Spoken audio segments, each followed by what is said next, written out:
I'm Carrie, and welcome back to my new series, ranking the 2026 Oscar nominations based on how much I liked them.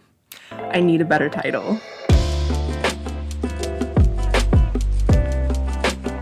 Every year, I tell myself that I'm going to watch all of the Best Picture nominations, and then I never do because I run out of time or I just decide that I don't actually like the movies that are there. But this is the first year in a long time that I actually do like all of the options. So maybe this is going to be the year. The first movie I want to talk about is Train Dreams because that was the first one I saw. I saw it a year ago at Sundance. It's a very beautiful movie. It's very well acted.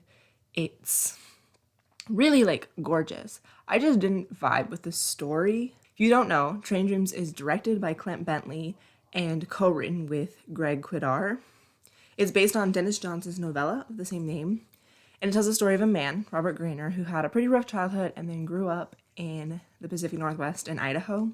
And he starts working at the railroad, he falls in love, all this stuff. But the main thrust of the story is that all of this really awful stuff happens to him and then continues to happen to him. One of the biggest catalysts, I think it happens very early in the movie, so hopefully this isn't a spoiler, but if it is, sorry, potential spoilers ahead.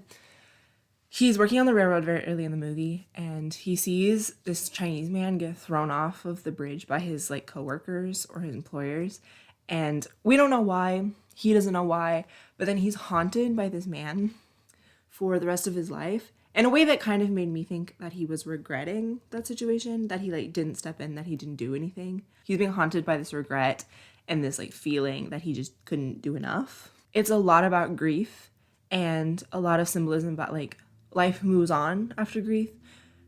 Trees regrow, life moves on. He ends up living the majority of his life in this survival mode. And then the movie ends and it's just kind of okay, what? We're supposed to believe that survival is the best that he has, that being a hermit and living in isolation and kind of just forever living in your grief is the way to go. This is spoilers. He falls in love, he marries, they have a daughter, then a wildfire kills his wife and daughter, and he rebuilds his home exactly in the same place. He waits his entire life and just in case they come back because he has this dream that his daughter came back to him.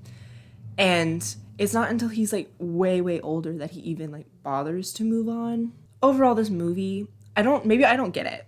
So if anybody else has any other thoughts, I'd be happy to hear them. But in general, I just felt like it's a very visually pretty movie. It's very well acted. I just don't know if I vibe with the message. And so for that, I'm going to have to put Train Dreams as middle of the pack.